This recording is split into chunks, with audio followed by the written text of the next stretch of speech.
Until the pandemic came and hit us, I think a lot of people were not quite so aware as to how much our lives are impacted by global events that might start anywhere. This is a real crisis. I mean, it's been clear that this was likely to spread in the U.S. We need to be thinking much more ambitiously. Climate finance is a very big issue. We, the Center for Global Development, we're a group that try and see how we can make the international system that supports global development work more effectively. CGD came about because it was time to focus not only on what developing countries should do, but much more on what the rich world should do. How do we finance infrastructure in the poorest parts of the world? How do we increase productivity in agriculture? What kind of policy brings out the best outcomes? Some of our previous work has helped to come up with a kind of innovative financing mechanism that was used to help launch pneumococcal vaccines. We really have researchers and experts here at CGD who come at these issues from multiple vantage points, and I think that's just what helps make our research more rigorous, more rich, and actually more connected to the realities that decision makers are grappling with. We've been looking to CGD for all of your research and analysis to guide us.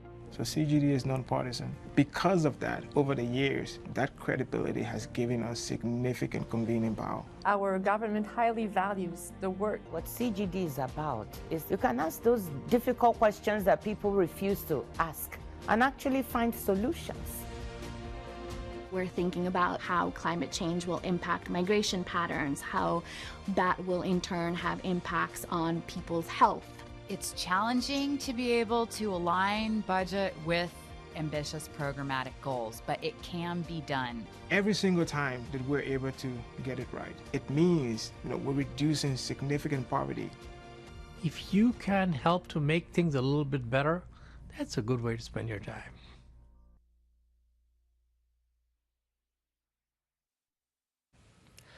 Greetings and welcome to this event at the Center for Global Development. Today we have the pleasure of having Kristalina Georgieva, the Managing Director of the IMF, join us for this event. Kristalina, welcome. And I should say, for those of us who are watching this and have seen this background before, that we are in fact holding this event in the studio at the IMF. So another example of the IMF reaching out to help civil society in putting together events. So last time we talked, Kristalina, it was the beginning of the year, and so much has changed since then. So I want to start off by welcoming you back to this event, and we have a lot of things that we want to talk about. Thank you very much. Great example of partnership. I want to start first by expressing my condolences to you and to all the British people everywhere and the members of the big family of nations the UK leads for the loss of Queen Elizabeth. It is an example how a person dedicated to public service creates a legacy, and I wish King Charles to carry forward this legacy successfully. And of course, the world has changed since we last talked. What we are experiencing is the era of shocks. Pandemic, war,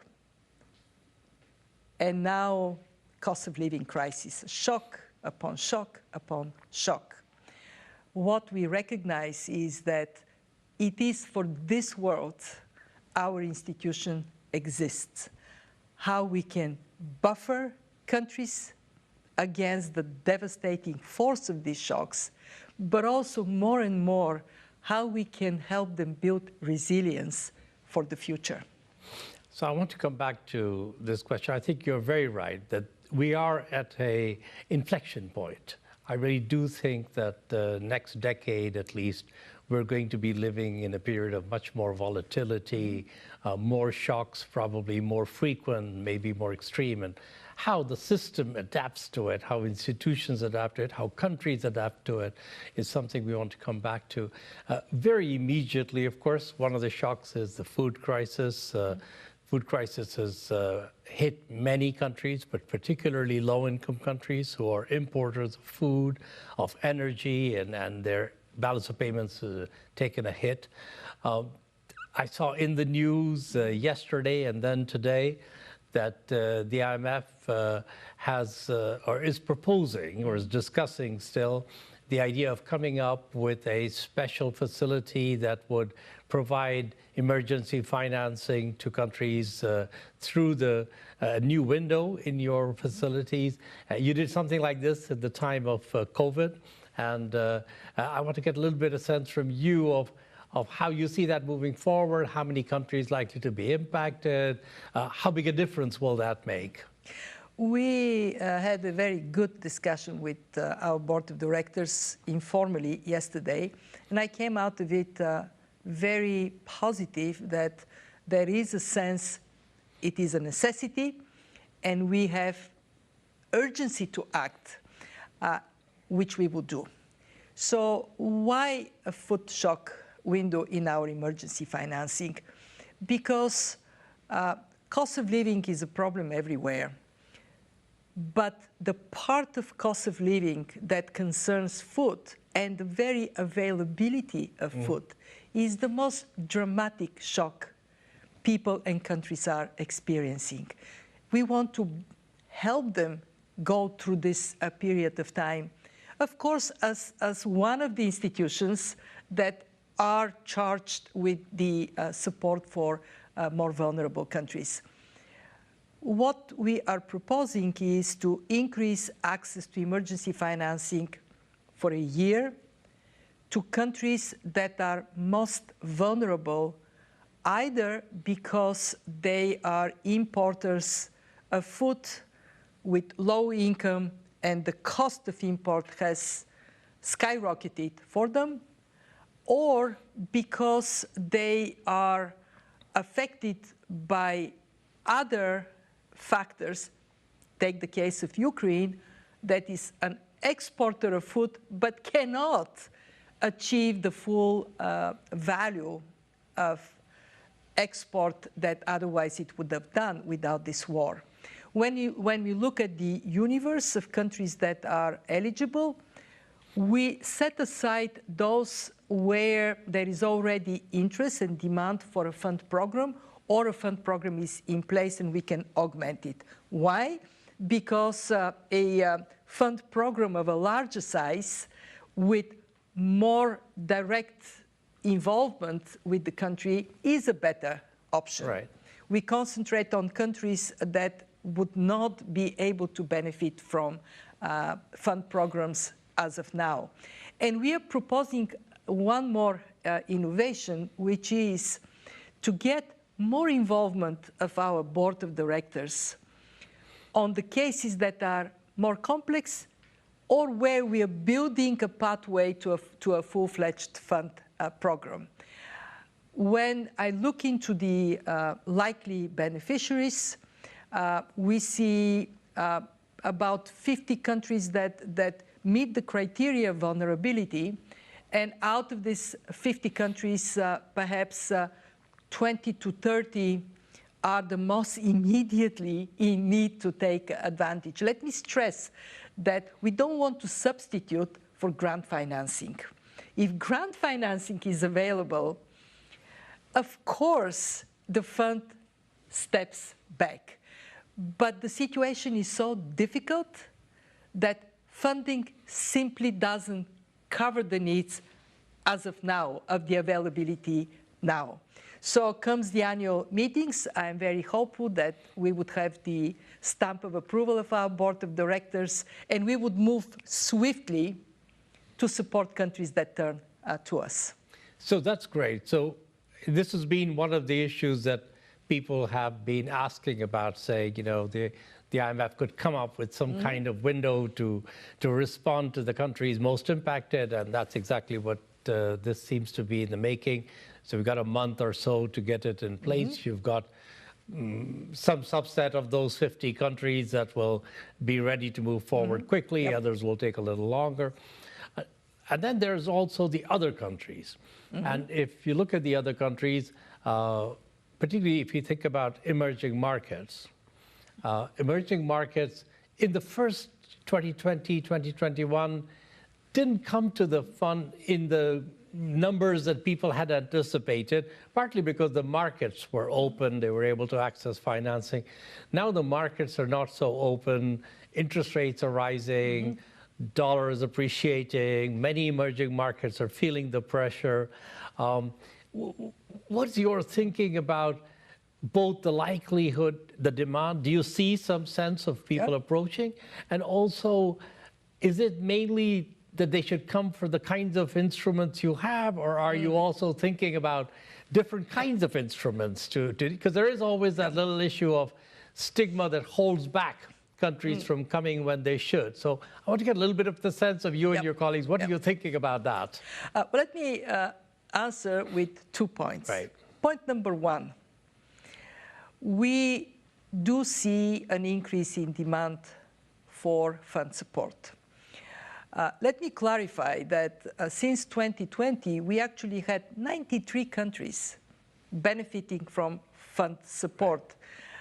Many of them small countries, highly vulnerable, so the amounts are not trivial. We have provided some $258 billion of lending since the pandemic. Including the sort of precautionary amount that will be drawn down if which, needed. by the way, I'll come to that point in a second. Right. So what we're looking today is 16 countries already coming with requests for financing since Russia's invasion of Ukraine, for a notional around $90 billion. And we know that the tightening of financial conditions, the appreciation of the dollar, are still in the early days of their impact on emerging markets. Right. When we look at the picture, emerging markets, many of them are doing well because they have invested in reserves and sound macroeconomic policies. But 25% of emerging markets are in or near debt distress. Of course, this is much less than low-income countries where over 60% are in debt distress, but it is still a very significant and concerning number. So we have to be ready to help, and that takes me to my second point. How can we best serve this more shock-prone world of ours, where innocent bystanders get hit from spillovers from a global shock? And there is a very significant thinking going on now at the fund. We are going to go to our board with a menu of options how we can build the fund for today and especially for tomorrow. Of course, a discussion that would take some time, but the main focus of this discussion is to recognize that the world has changed. And of course, we have to change with it and preferably ahead of it. What are the key elements that we are looking at? We are looking at precautionary facilities. Much better for a country to come to the fund early. And actually, I praise those that are using the precautionary instruments of the fund. And I wish more countries would say, hey, the world seems to be in trouble. Let me build stronger buffers. Please come. Secondly, we're looking at how we provide this financing. What are the modalities of it? And thirdly, we are looking also at the different financial aspects of how the fund functions. I am very keen to go to the annual meetings with a sense that there is work to be done and there is a plan how we are going to do this work. So stay tuned. So that's really encouraging, because I do think that the two really important points that you just made, that one is that the nature of these systemic shocks, whether it's energy or interest rates or food, is such that many countries get impacted at the same time. And the instruments that existed in the fund traditionally are designed to deal with each country when it has a problem, generally through effort, through its own policy errors, but compounded often by an exogenous shock. And now we're really looking at sort of countries that generally are well managed, they are okay, they get hit by a shock. And that's the second point. You know, you have these precautionary facilities. Historically, if you had to draw down on a precautionary facility, that was seen like a failure, a policy failure. And actually what you're saying now is that you would want to draw down on it when there was a change in the world rather than because you had failed, a country had failed in some way. So there's a sort of mind shift change as well involved, as much as the facilities change. That is exactly correct. Mindset change is required everywhere. Right. We need to build that resilience mindset that would help us at the time of uncertainty and frequent, often interconnected shocks to sustain the functioning of the economy and the society as a whole. That mindset of resilience we have to adopt at the fund.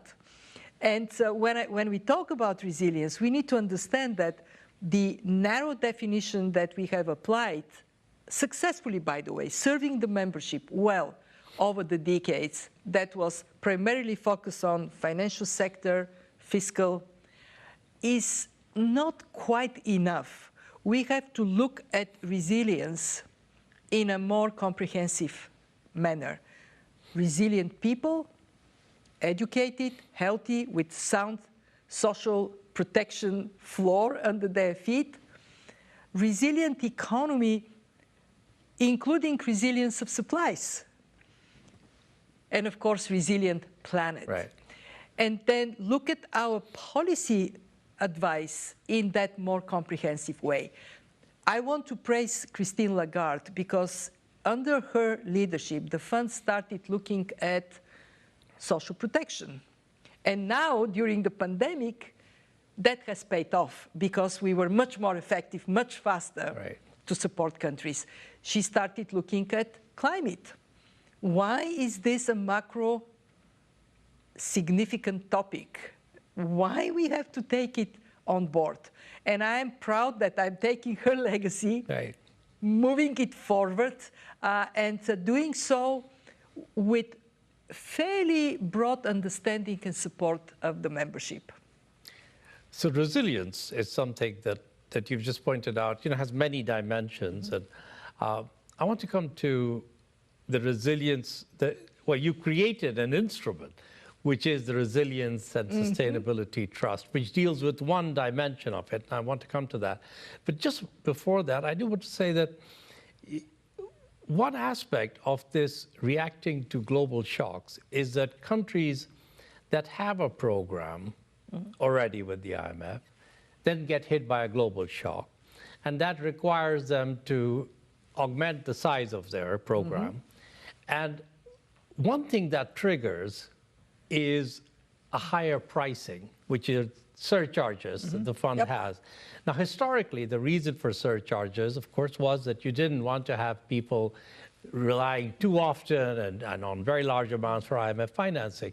But when the extra financing is a result of a global shock, the argument for the surcharges becomes a little weaker. And it's an issue which is out there, and a lot of people are asking, during this period of a crisis, should the fund also be thinking about its policy on applying surcharges? I wonder whether your colleagues are thinking about that too. It is part of this broader thinking fund for the future that we are going through. During the pandemic, that came as an issue. Are we right to collect surcharges? I mean, for fairness, it is from a small group of countries that are using large amount of fund resources. But at that time, interest rates were low. That was not the primary driver. Now it is a different time. And it will be on the table of our board to discuss. just to give credit to those who worry about removing surcharges, the concern is that we are then reducing the capacity of the fund to build strength in its reserves. Absolutely. And why we need that? We need it so we can take more risk and we can fund poorer, riskier countries. So it is not entirely without logic, but indeed, are we on the right path? Is there a way in which we can look into this issue with open mind? Well, we'll stay tuned, as you said. Stay tuned. So now let's talk a little bit about the RST, the Resilience and Sustainability Trust. Set up, I think people initially had questions about how it functioned. That got clarified to a large extent. There was an issue of how the IMF and the World Bank would work together, because this is, you have to draw on their expertise. I think there's more clarity on that. So what I'd like to get a little bit of a sense of is sort of how far advanced are you? How far advanced do you expect to be?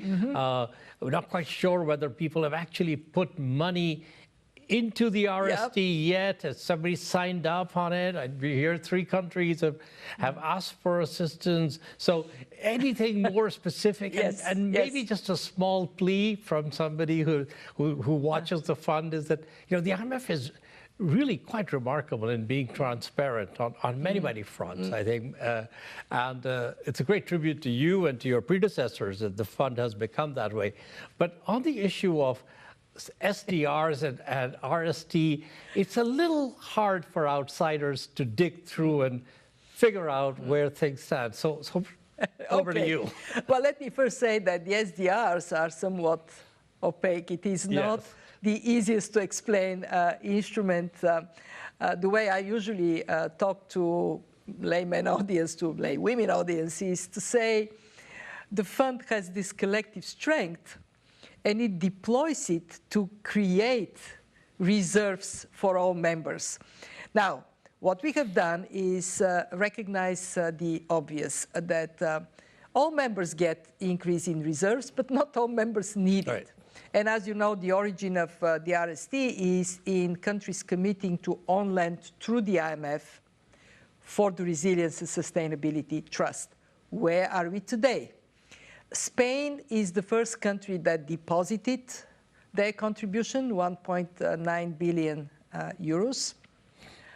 We have lined up 40 billion, and we are acting on getting these contributions in.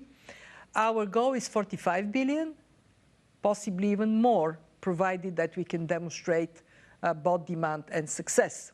Second, on the demand side, it's exponential. The more countries learn about it, the more they're interested to tap into this. Not only because of the conditions, 20 years maturity, 10.5 years grace, it is attractive, but because of the philosophy that is to help countries put in place policies for mitigation, adaptation, transition that are removing obstacles for private finance. And of course, we have to work with other institutions, with the World Bank, but also regional development banks. Take the case of Africa, Africa Adaptation. The African Development Bank is a very important resource. And then the third piece of information is that we are creating at the fund, I would call it a SWAT team, so we can actually serve this request. I mean, I was with African leaders. Everybody wants to be accessing this new instrument. One of the countries that came forward with the request, not surprisingly, is Bangladesh. They are highly vulnerable, but also effective in adaptation.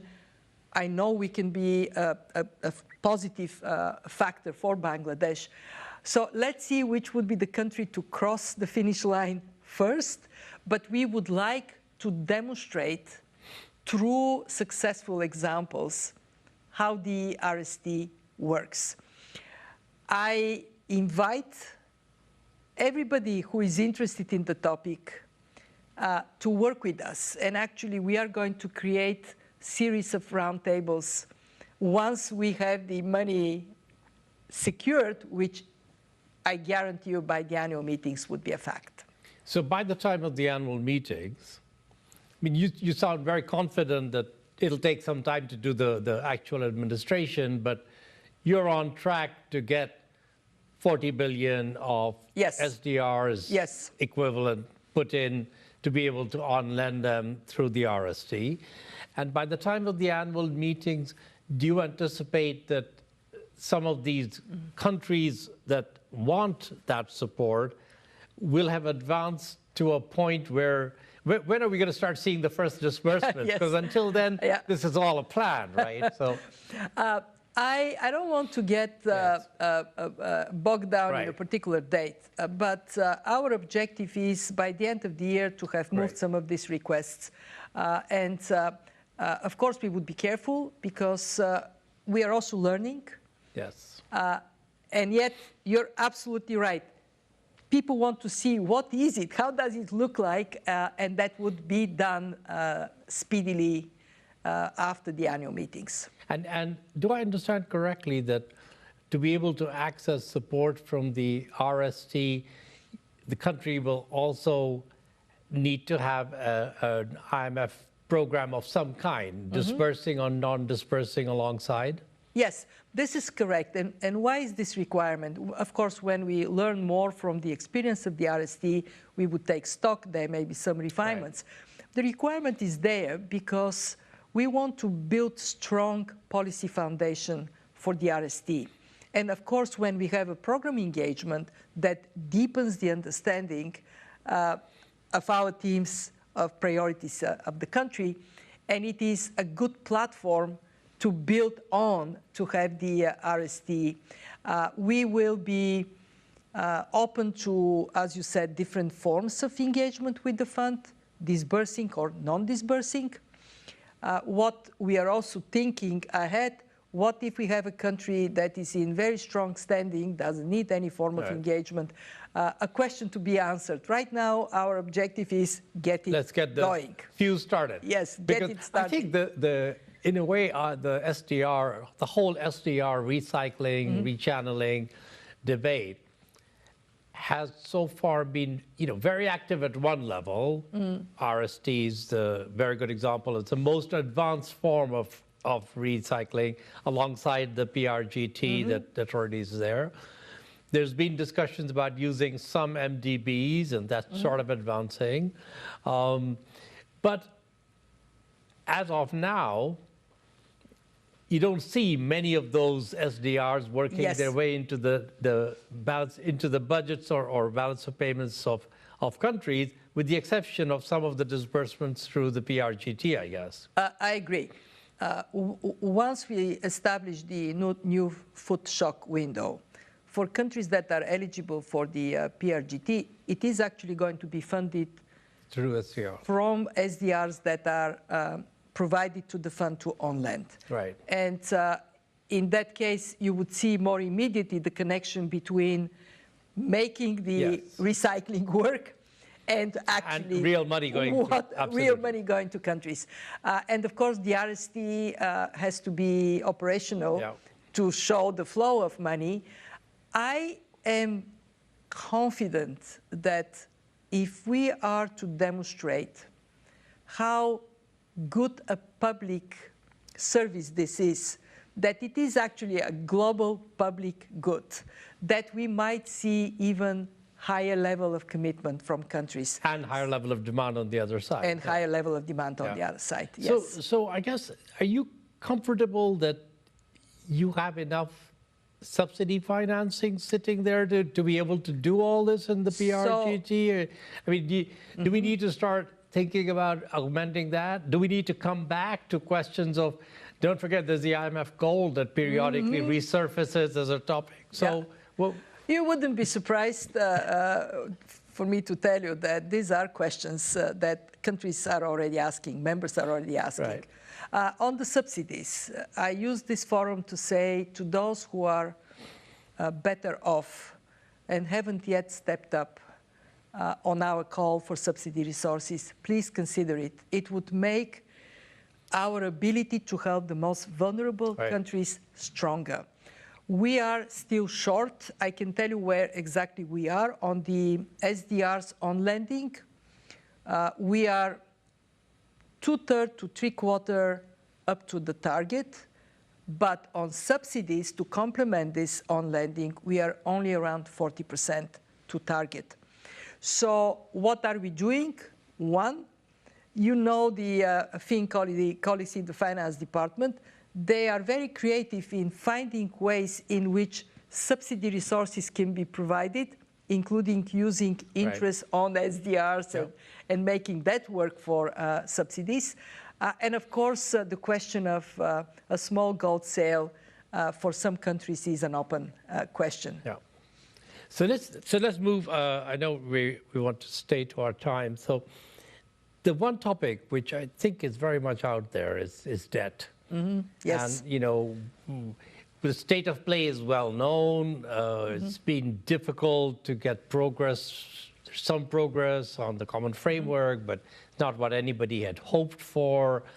It's not clear where now getting countries outside the common framework that are, I mean, the fund and others have been saying the risk of debt problems. You just said that a large number of emerging markets themselves are feeling the stress.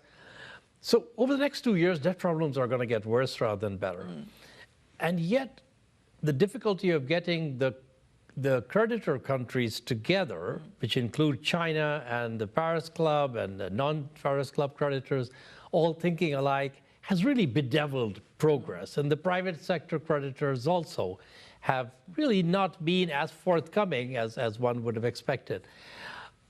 People are saying, look, this is going to go nowhere unless the IMF and maybe the World Bank together take a role that is more proactive in moving this agenda forward. And I mean, you and others have written about the things that need to be done to fix the common framework. Not clear any of those things are getting picked up. What are we going to do about debt? I'm very grateful you're bringing this question, because it is a problem that is only being built up. It is not melting on its own. We have gotten modest success with Zambia on the common framework. We are now urging to codify the rules of the framework and then apply these rules consistently. My message to the large creditors, to China, to the private sector, to all those that have been there providing financial resources for countries, is that the larger your share is, the bigger your responsibility and the bigger your interest. It is in your interest as creditors to prevent a problem from exploding. Right. And yes, you're right to call on us, on the IMF and the World Bank. We are discussing with David Malpass how we can structure that engagement with the large creditors. Again, you will see how we are thinking through it and how we are coming forward. We have to remember that debt crises are always a gradual build-up, but an instantaneous explosion. And may we be smart enough to prevent it from happening. And we've seen the individual countries, when they do fall into that, I mean, a debt crisis, when you fall into a debt default, it really is a shock that stops everything else from working in the system. Yes. So, and it can have spillover impacts, and we need to remember that. We just have to look at Lebanon or you know, look at Sri Lanka. Sri Lanka, you know, is a classic example right in front. So on Sri Lanka, there are 3 large creditors: Japan, India, China. We are very hopeful to see an engagement from the public side that comes quickly, and then, of course, looking at all the parameters, bringing the private sector on board. On Lebanon, we need to recognize it is primarily domestic political constraint, unfortunately. But what is common is that we are not quite recognizing the urgency to deal with these problems. And we know what has to be done. Yeah, absolutely. One, you need that transparency. Yeah. Please show me the whole thing, not just the tip of the iceberg. Two, we need rules that provide equal treatment for creditors. Three, we need an organizational setup that brings creditors together. Right. And four, we need political will in the countries to work with the creditors, to work with us, to work with other institutions, and then be decisive in equal treatment for everybody. And I would just add a footnote to your four, which is you need a process, you need predictability, and you need a timetable. Because at the moment, frankly, I mean, if I'm a country that's looking at whether I should go into this system, it's like entering into this tunnel, which is dark, and I'm not sure when and how I emerge. So and I think it's, you know, it's just not. Remember when I first wrote about that, these were the three things. One, provide incentive for countries to come in. That stands still. Two, provide them with rules and timeline. How is this going to work? Three, make sure that there is inclusiveness and that there is as much transparency as possible. And I think those are still valid objectives, but they're still objectives rather than reality. Now, Kristalina, before we finish, so I wanted to also take the opportunity of people who are watching and who are sending questions in online, for which I thank you, and I encourage you, if you do have still, to send them. So there are two questions, and they are both about meetings that you have recently had. So I can assume from my time doing communications that these are obviously from the colleagues in the media. So the first one says, and I'll give you both of them together because they're the same question essentially. One says that you spoke with President Zelensky today and want to get a little bit of a readout from you of that and what more the IMF and the global community can do. And the second says that you met with the Minister of Economy of Argentina yesterday. And again, any readout from that? Are you concerned about a credibility crisis from that? So let me give you those two questions. Well, thank you to those who asked the questions. Very good, very engaged, very substantive call with President Zelensky. We discussed first how we can immediately be of help to Ukraine. Remember, we were the first institution to provide financial support to Ukraine through emergency financing. At that time, it was 1.4 billion. We are still the largest source of financing from international financial institutions, but in meanwhile, the needs of Ukraine have only grown. So we discussed how we can deploy potentially the food shock window, provided our board approves it, and what could be a potentially a timeline for it, as well as likely size, which would be in the ballpark of what we had done last time around. Secondly, we discussed a longer-term engagement with Ukraine and how we can build towards a program that can more comprehensively benefit Ukraine. We are going to modify somewhat our engagement capacity with the proposal we have made to our board that is a build-up towards a full-fledged fund program. And we agreed that a fund mission will engage with the economic team of Ukraine within the next week. So we have and then create a pathway of engagement that is deeper. And three, President Zelensky was very interested how the fund can work with other institutions, kind of lead institutions on the policy support for Ukraine and more broadly on imagining how Ukraine transitions from where it is today to a sound future. He was very gracious to our staff, expressing gratitude for the work of the staff. But most importantly, he was very clear that he expects the fund in what we are best, which is macroeconomic monetary policy, to continue to be engaged with Ukraine. They have come to us over these months with very specific questions that are dictated by reality. Right. You know, how do you deal with revenues in an environment they find themselves? How do you stabilize those revenues where the economy is coming to a normal performance? And questions like this will continue to come. Right. So that is the readout. That's Ukraine. And Argentina? That's Ukraine. Argentina, a very strong commitment from Argentina to the program, and the recognition the program is an anchor for the Argentine economy. They don't have the luxury of other anchors. What impressed me was the composition of the team.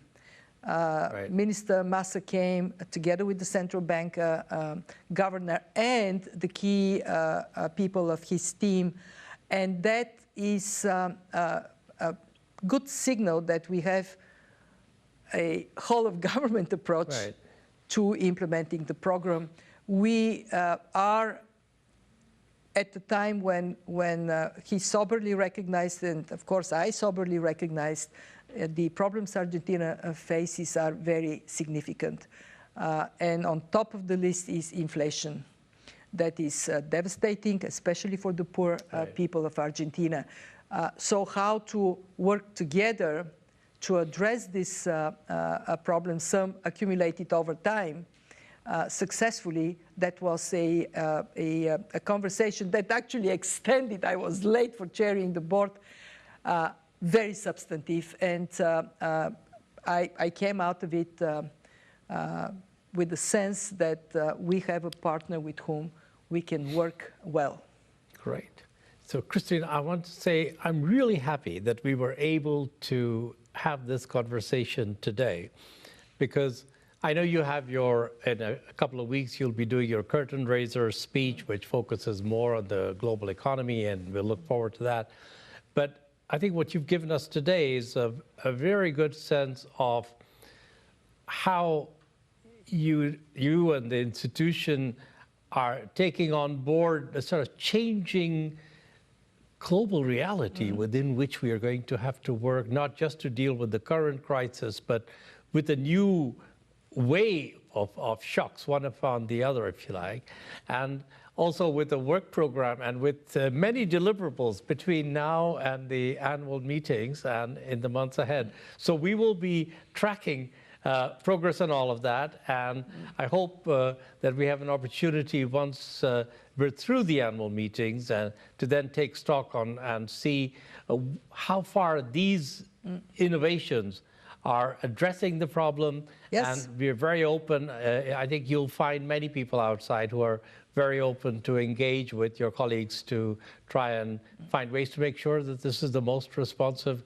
IMF that there can be. Yes, you started with stigma.